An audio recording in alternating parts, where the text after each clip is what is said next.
100 सुनार की एक लोहार की। नमस्कार दोस्तों, स्वागत है आपका आपके अपने चैनल हंग्री स्पिरिट्स में। हंग्री स्पिरिट्स देख रहे सारे दर्शकों का मैं अंजू शर्मा दिल से स्वागत करती हूँ। तो मजा आया आपको देख के? मुझे तो बहुत मजा आया, क्योंकि ये बिल्कुल इस कहावत पे ठीक बैठता है कि 100 सुनार की एक लोहार की। गुन्नू जी और द्वारिका वही सुनार हैं जो लगे हुए हैं और देवी अहिल्या का एक स्टीक वार मल्हार सरकार के साथ मिलकर उसने कर दिया उनकी पूरी साजिशों को खत्म। चलिए बात करते हैं। पहले वही निवेदन, जिन्होंने अभी तक चैनल को सब्सक्राइब नहीं किया है कर लीजिए।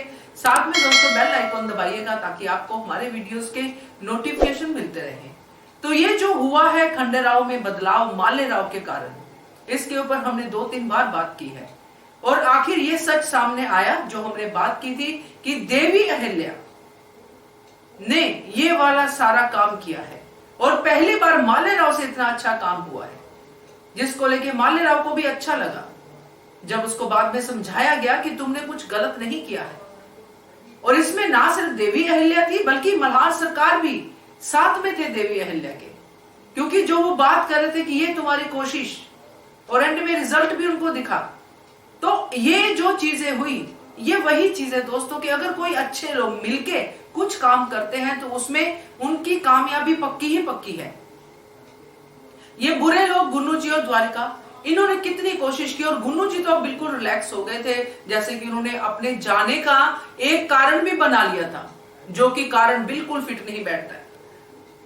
जो कहते हैं कि जवाई जो है वो अपने ससुराल में कुत्ता होता है ना, खुद ही बोल रहे हैं। और जब से हमने देखा ये जवाई यहीं पे है, इसको अपने घर में हमने देखा ही नहीं है। नजरबंद भी इसी घर में, घूमता भी इसी घर में, प्लानिंग भी इसी घर में करता है, खाता भी यहीं पे, कमाता भी यहीं पे, सब कुछ यहीं पे करता है। मगर अब जब जाने की बारी आई तो ये वाली बात कह के जाने की बात कर रहे। हंसी आती ही है दोस्तों, अब आपको भी आई होगी। मगर उसी टाइम जब खंडेराव के बदलाव को देखता है तो फिर से बात को बदल देता है। पूरी तरह कंफ्यूज है कि खंडेराव बदला, खंडेराव नहीं बदला। ये बात उनको बाद में पता चलेगी कि जो लोहार की एक जबरदस्त चोट है वो खंडेराव पे पड़ चुकी है और वो बहुत सही चोट है। जब देवी अहिल्या ने देखा मल्हार सरकार के साथ मिलकर उन्होंने प्लानिंग की कि कुछ भी काम नहीं कर रहा है, और वहां पे मल्हार सरकार ने भी और देवी अहिल्या ने भी नोटिस किया कि मालेराव खड़े थे सामने टूटा हुआ खिलौना लेके, तो मालेराव को देख के खंडेराव का मन बदला और उन्होंने तलवार फेंक दी। और यहाँ पे इसमें कोई शक नहीं है दोस्तों कि देवी अहिल्या ने बताया हो कि कैसे खंडेराव के कमरे में बदलाव हुआ है। इससे उनका हौसला जरूर गिरा है।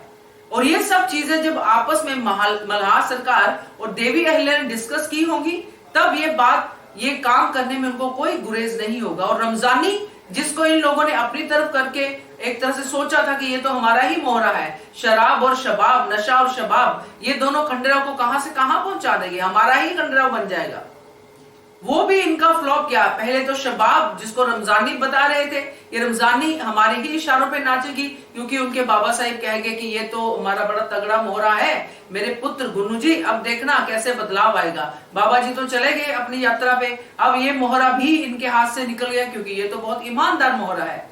ये अपने राजा की पूरी इज्जत करता है। एक ईमानदार शख्स, एक अपने दायरे में रहने वाली एक ऐसी करेक्टर रमजानी जिसने इनकी सारी प्लानिंगों को फेल कर दिया। मगर इनकी तो फितरत है ना कि हार तो ये भी नहीं मानते हैं। तो ये चालू रहे अपने काम में और बार बार खंडेराव को नीचे धकेलने में कामयाब रहे। मगर ये जो एक लोहार की, जो मैंने अपने वीडियो में भी कहा था कि बच्चों के लिए पिता हमेशा हीरो होता है, जो देवी अहिल्या ने भी कहा, वो हीरो अब हीरो ही रहेगा, क्योंकि उसको हीरो बन के ही उनकी यादों में रहना है। वो कभी ये नहीं कहेंगे कि हमारे बाबा साहिब डरपोक थे। जैसे खंडेराव को अपने बाबा साहिब पे मान है, वैसे ही मालेराव को होना चाहिए। यही एंगल उन्होंने लिया और इसी एंगल से उन्होंने खंडेराव को यह बात जतला दी कि मालेराव भी वही करेंगे जो आप करोगे। और ये जो पूरा का पूरा चंक हुआ दोस्तों, इसमें जो हमने देखा उससे हम सबको भी सीखना चाहिए कि अपने बच्चों के सामने कोई भी ऐसी एग्जाम्पल क्रिएट मत कीजिए जिससे वो गलत सीखे, क्योंकि बच्चे ज्यादातर सीखते तब है जब वो देखते हैं, ऑब्जर्व करते हैं, ऑब्जर्वेशन से। अगर हम बैठ के किताबें पढ़ानी शुरू कर दें, वो सब करना शुरू कर दें, वो तो एक लर्निंग प्रोसेस है ही, मगर जो एक्शन से बच्चे सीखते हैं वही सबसे इंपॉर्टेंट होता है। उसमें बच्चे कब क्या सीख जाते हैं हमें भी पता नहीं चलता। इसलिए हमें हमेशा बच्चों के सामने ऐसा रहना चाहिए जिससे उनके अंदर वैल्यूज क्रिएट हो सके। कुछ पेरेंट्स बच्चों के सामने लड़ते रहते हैं, बच्चे वही सीखते हैं। बच्चे बाहर जाके जब सुनते हैं चीजें तो कहते हैं हमारे पेरेंट्स तो ऐसा करते हैं, तो बच्चे वही सीखते हैं। किसी के बाबा अपनी आई को मारते हैं तो वो वही सीखते हैं, या फिर इससे उल्टा सीख जाते हैं कि हमें नहीं मारना है। वो बच्चे बहुत यूनिक होते हैं। पर यहाँ पे जो मालेराव ने कहा वो हमें बिल्कुल सीखना चाहिए कि खंडेराव ने मालेराव की उस बात पे इतना फोकस किया कि मालेराव, उनको लगा कि मालेराव सही कह रहा है, और उस फोकस के कारण उनका पूरा का पूरा अंदर का चेंज हो गया।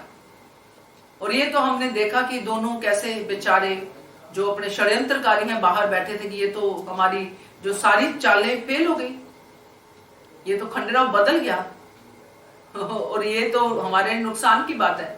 तो ये जो दोस्तों मैं बार बार यही कहूंगी, जो एक लोहार की लगी है ना, इसने सारा का सारा माहौल ही बदल दिया है, और यही होना चाहिए। आगे की कहानी आगे देखेंगे, मगर फिलहाल तो मन खुश हुआ। क्या कहते हो आप कमेंट करके बताइए। देखते रहिए channel hungry spirits. Thank you. Subscribe to our channel by clicking the subscribe button. Click the bell button and enjoy the latest uploads from our channel.